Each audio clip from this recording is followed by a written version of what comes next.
Hey guys, what's up? It's Frontwoods Farmer here. We got a 2014 Dodge Cummins in the barn right now. We're gonna do Smeding diesels, second gen swap kit, stainless manifold, 464 S464 turbo. We have the billet wheel upgrade, 360-degree thrust bearing. I think it's an S&B cold air intake. We're gonna do a lot of upgrades today on the Cummins. If you don't watch the channel and you like diesel power videos, you like farm equipment, and you like towing, please hit the subscribe button. Share and like my videos also. It helps me make new videos. Let me flip the camera around and I'll show you about Smeding diesel. I did my research. I've done research for Fleece, Turbinator, BD, the Screamers. I looked at every kit, every possible scenario for me. Okay, so after about 2 months of research going on, I decided I tow a lot. I like to have fun. I like to have the power when it's needed, but I don't really dog on my truck 24/7. So I came up after talking with Smeding Diesel, which I talked to Davey there. He is a great guy. They're all a great team. They don't endorse me or nothing like that. I'm just doing an honest review here. But these guys is what won me over with not only their product, because they got the best in my opinion, but their customer service hands down won me. Okay, if you know me and you watch the channel, we like customer service. It's that's why we like Rural King, so on and so forth. But I'll tell you what I ordered. I upgraded to the stainless steel manifold. It's a one-piece manifold. It's stainless cast. So I called in. The guy was like, "Yeah, we sent you the stainless." I'm like, "It's not all pretty and shiny." And he's like, "Yeah, it's cast stainless. You can shine it yourself." So that was something a little bit funny that we did there. But anyway, yeah, okay. Stainless, you get a new 4-inch downpipe, S&B cold air intake, all nice and chrome polished to replace your factory ram mirror, which that's the only thing I didn't really want to do, but on the 400 swaps, you have to do that. Now, what I mean by second gen kit, if you guys are new to the diesel world, basically your turbo's down below your manifold. It flips it back up like the second generation trucks, their previous generation trucks, they're the older trucks.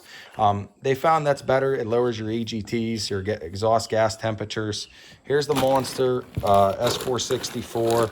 If you guys are in the same position as me, talk to these guys at Smeding Diesel. They're great people. They don't actually need you to buy something like these other companies and sell you something that day. They know how hard you work for your money, and $3,000, $4,000, $5,000 goes. They know if they're going to sell you this, that it's got to be right for you. Okay, I spoke to a few other companies, not down in them, but it's like they only wanted to sell me something. If I wasn't buying, out. Well, guess what? These guys were cool. They were nice. They put in the legwork. Look who got the sale. So it was great. I went there with my few $1,000 of hard-earned money. Smeding Diesel, everything's in Bose. I mean, it looks good. I love the kit. I'm very happy with it. We got the Cummins pulled in. Sorry about the glare right now. It's a lot of natural lighting. So yeah, this is gonna just be our install video, guys. Right now, if you haven't watched the channel, we just recently deleted the truck. We got the Easy Link tuner. Also check out the shift on the fly switch from GDP we just installed. It was an easy installation. The video is pretty cool, check it out. So like I said, full delete, 5-inch back MBRP stainless exhaust. I'm gonna throw a quick clip in of the tip that we just put on. It was a 5 to 8 MBRP. Nice size. We're going to take off our factory air box, our factory battery, and our fender well. Get that out of the way so we can fool with this turbo. So what did we go over? I got an Easy Link tuner, bigger air intake boot down here you see. A lot of upgrades. Valve springs, we did push rods, we studded the engine. That's all done already. So this is our next step in getting some more horsepower out of this guy. So yeah, stay tuned. Do here before we start, this is a smart idea I thought about last night. Got a couple sawhorses making some cheap scaffolding on a ladder trying to reach in. We could climb right up, put a little milk crate or something down to get up on there. So yeah, that's what we're gonna do. And after that, we're gonna start disconnecting the batteries. That's our first step.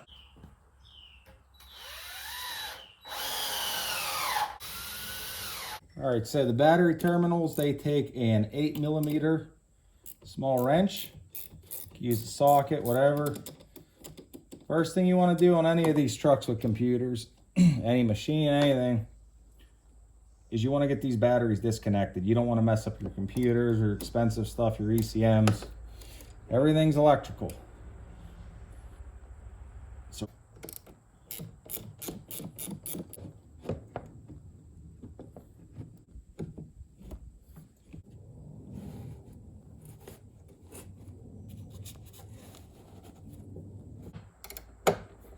Little 10mm socket takes out the battery hold down. Take that out. And we're going to totally take this battery out of the truck, the tray and everything. Your driver's side bank battery is going to stay, but we're going to disconnect the negative and positive terminals anyway. All right, now a little 13mm socket, and you could start unbolting your battery tray out of the truck. We need to get that out of the way to work on the side of the engine. Here, looks like there's two in there. Sure, there's something down there holding it on too, probably one right. One thing I noticed was a little electrical line. It's like a little clip holding it in. So you just want to push that through really with a pair of pliers. It should go. Now these clips here, these little red clips, you gotta take for the air intake, you gotta pop those red clips out first. They're not real hard to get out, but you just gotta be careful you don't lose them or damage them.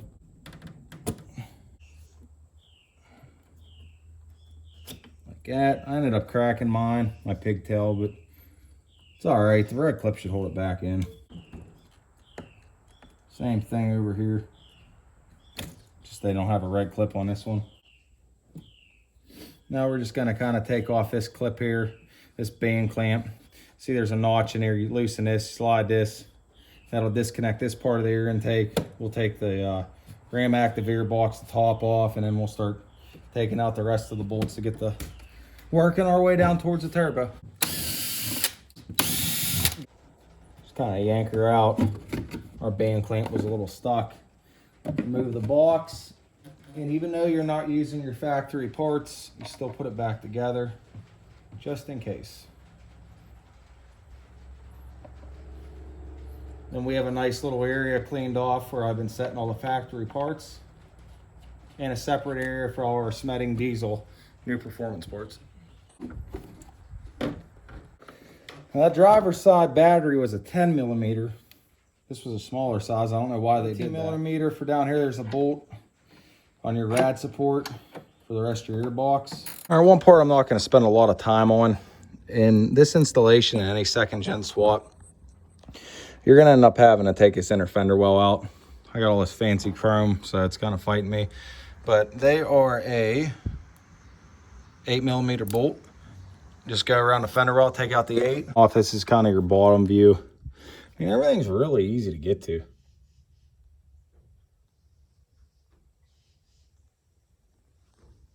After we get that ear box out, we'll start taking everything else off. For that ear box, as you can see, we got one last bolt that was hit underneath under that fender well. Get that out, and then we'll get the ear box out. Just get this yanked out of the way here. Just clip that out of there, I guess. Okay, set this aside. Okay, on the side of the battery box, there's a solenoid with some Allen keys or Allen screws to get it out. We just loosen that band clamp down there for our turbo. All right, so this is actually a T20H star key. Just want to get it on there. All right, now that them bolts are off and all out of the way. Next thing we're gonna do is we're gonna take our band clamp off our turbo boot on the hot side here.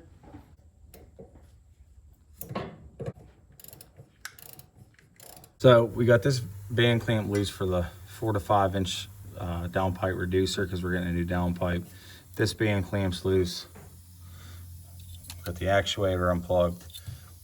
Now what we're gonna do is unscrew the actuator harness. I think that's for your EGTs to the truck, so I'm not really sure that's gonna tie in with the new stuff, so we'll find out. But take that, got this band clamp loose for our hot side of the compressor, and then after I get all this off, I mean, so I'm not gonna show you, this is kind of boring. This is your next step. These 3 clamps off, that unplugged, get your harnesses and everything.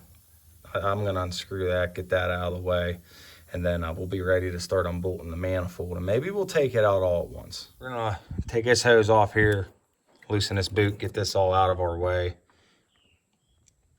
All right, we got our coolant line pinched off, which that's a braided hose, so I don't know if that's gonna give us any problems or not. I'm gonna have to check into that, but I didn't want fluid all over the...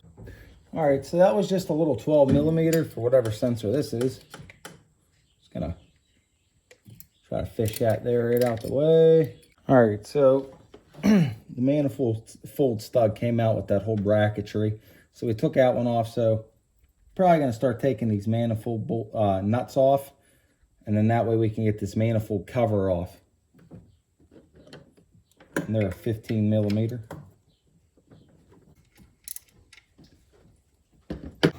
All right, this is day 2. We got a late start yesterday. We got a little over 3 hours, I think, honestly, in this disassembly. We're almost done.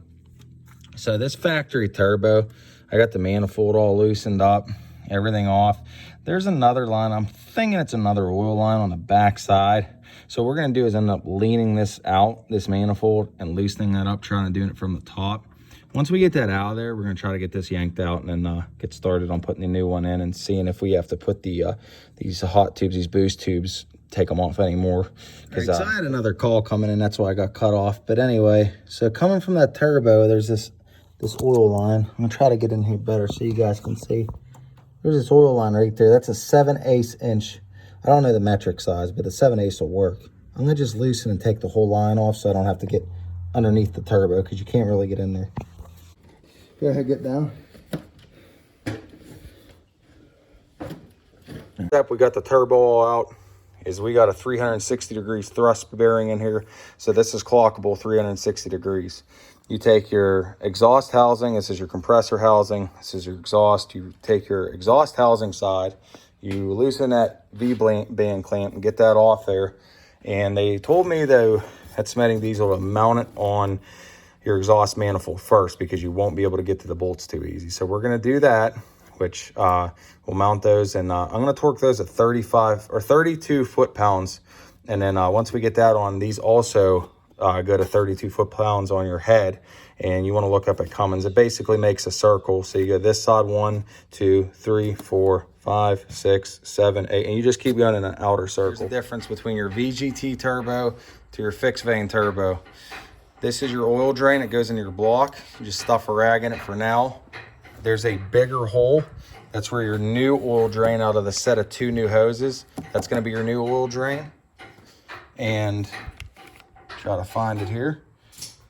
In the exhaust packet, the bigger gasket is for the oil drain. This other one, he's saying in my application is useless, but double check because if you don't have a 2014, yours may not be useless.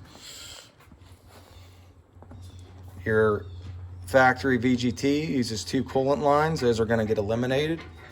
You don't need those in your new one. You just need your oil feed. And you get 2 plugs.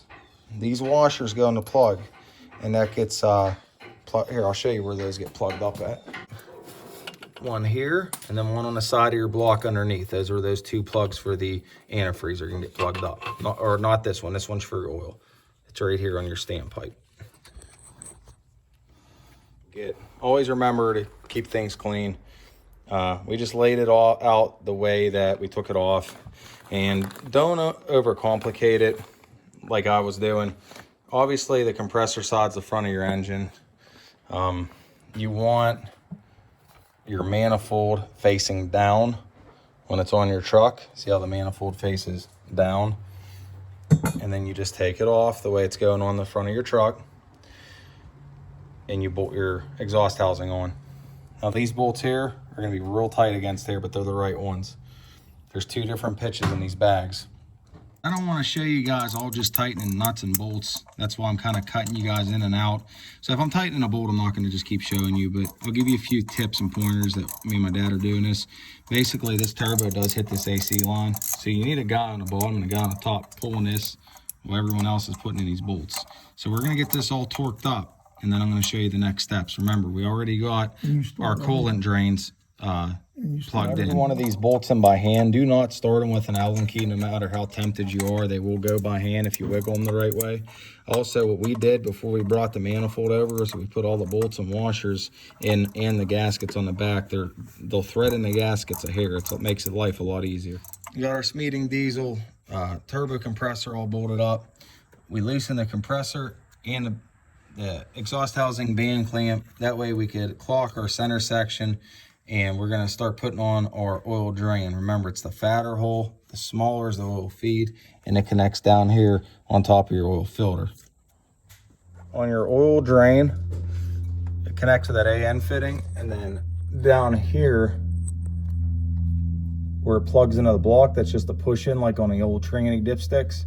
Well, the O-rings from Smeding, we just fought two guys for about almost an hour pushing that in, and we couldn't get it in. What we ended up doing was calling them, and they suggested that we put the old O-rings from the old VGT turbo on this, and it pops right in. We were gonna do that before we're on shore, so if you can't get yours in, use the old turbo ones. Where your oil feed goes in on your center section between your comp cover and your exhaust housing, that's an aluminum block on steel, so you got to be careful you don't strip it out. I put a little Teflon on. It's the steel fitting. Now you have this other fitting. Find it here. It's a black fitting, but anyway, it goes where your oil feed is on your oil side of your motor. So that's where that steel line we're going to connect right now is going to go. Our oil feed's connected. That's how it looks. Before we forget, we're going to tighten our exhaust housing to the middle here, the band clamp, and then we're going to leave our comp cover loose. That way we could clock that to wherever our intercooler hoses go. We ended up breaking that part off in the oil filter housing for our oil feed to the turbo. This is what I came up with from our local parts store. This may be too long, so just a word to the wise, when you're putting that fitting in there, that is a very light duty fitting. I think Smeding probably did that because that's an aluminum housing, and it's better to break their part than strip that housing. So let's see what we can come up. All right, so the next thing you're going to want to put on, we did get our oil feed on. We got that connected. Probably end up calling Smeding diesel and just getting the same part, and we'll take it back off and put it back on. You're going to want your 90-degree boot and your other elbow for your sensors. We're going to shove those on there. And I got to keep in mind where your fender well is going to be. We might have to change the angle of this later, but I want to just get the truck running, making sure everything's good, and then we'll start putting on the parts.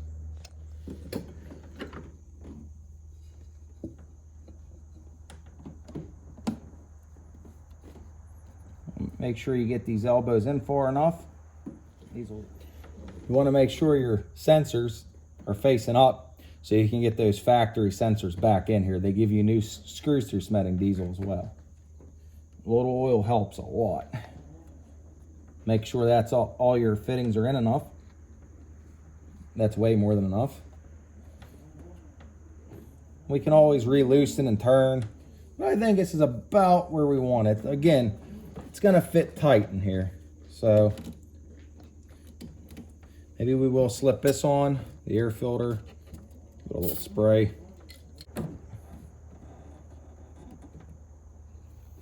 That's about it. We'll start tightening her up. Now what you're going to do is go over to your factory gearbox. There's 2 screws on this sensor and 1 on that. Take your factory sensors off, and then we're going to go ahead and use our new hardware from Smeding diesel and put it on our new airbox. All right, so we got our sensors in. They give you these little screws, the new ones, so it's their housing. You use whatever they give you.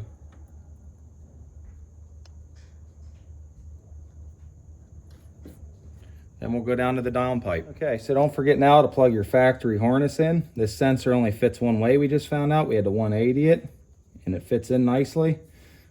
Don't forget while you're doing this to start zip tying things. And also this coolant, where this went down to your original turbo boot, we're gonna block that off with a rubber hose and probably a bolt until we can get something better. I was told that they make a delete kit for all this, so something we might do in our next video. All right, so we got our downpipe on. We're just tightening the exhaust housing clamp. Just snug that up. We got our coolant line block that was going to that turbo boot. We're getting closer and closer and ready to start this. We're going to use a piece of our old 5-inch MBRP exhaust to dap down to this 4-inch for the turbo back. Stock turbo's 4-inch too. It just had a little more piping, which we got lucky with, so we can actually finish our exhaust on a truck today. All right, so we got everything connected. We're gonna recheck all of our fittings. We're gonna finish zip tying some things.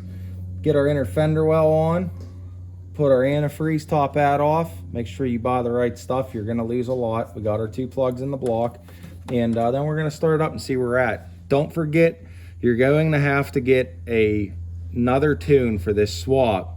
Your truck will run, but it's not gonna run at its full potential. So you wanna make sure you get a new tune sent from Easy. So now we're getting the inner fender well in. It's pretty much complete. Everything's all zip tied. Then we'll get the battery in and got our antifreeze full. We'll check our oil and fire her up.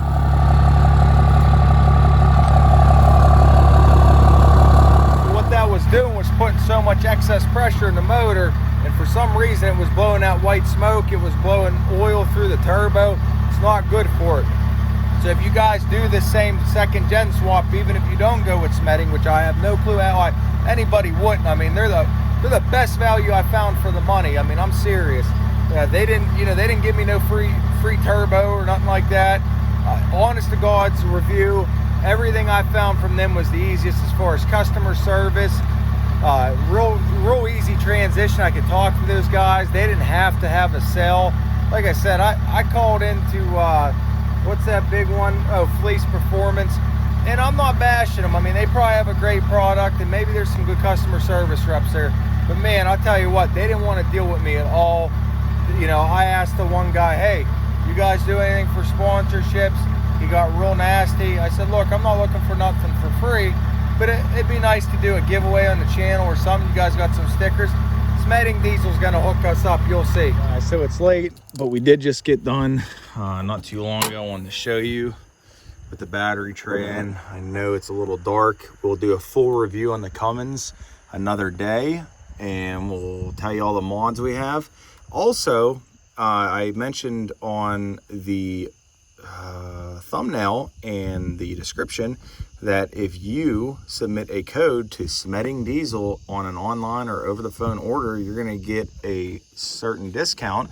That's what they've done for us. They've been more than great to us. It's Get That Corn 5. That's Get That Corn 5, all capital letters, and they will give you a special discount for all you Frontwoods Farmer subscribers. So here's it all said and done. Stainless manifold. We're going to probably change this to a shorter braided line. Our battery's all in. And we'll fire up real quick. See the, can't even see it. It's so dark. Sorry guys, it's a little dark out. Up. I'm very pleased with it. The turbo whistle sounds fabulous. If you guys seen, we actually, oh, it sounds good. Let me try to rev it up a little, see if you guys could hear the turbo whistle.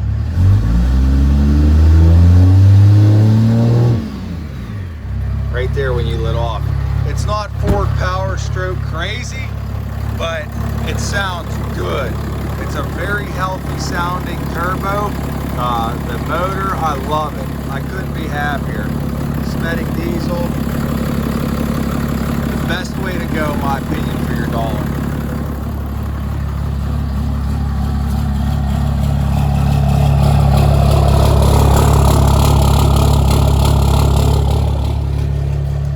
Guys, Get That Corn 5, Smeding Diesel's website. You'll receive a discount off your next order. Mention you've seen it on Frontwoods Farmer. Also, help me out. Hit the subscribe, hit the like button, share my videos, and there's a lot more to come. Also, Smeding was kind enough. We got a crankcase ventilation delete. We're gonna do a short video on their crankcase ventilation delete. The channel is just getting started, guys. It's going to be great. You guys are going to see a lot of things that you really like on here. As always, if you guys have any question, I love comments. I love constructive criticism. So, yeah, have at it. You know, if I did something wrong, tell me. If I did something that you were not expecting and you said, man, that's really awesome, send it down below. Send me a comment. Share my videos. Subscribe.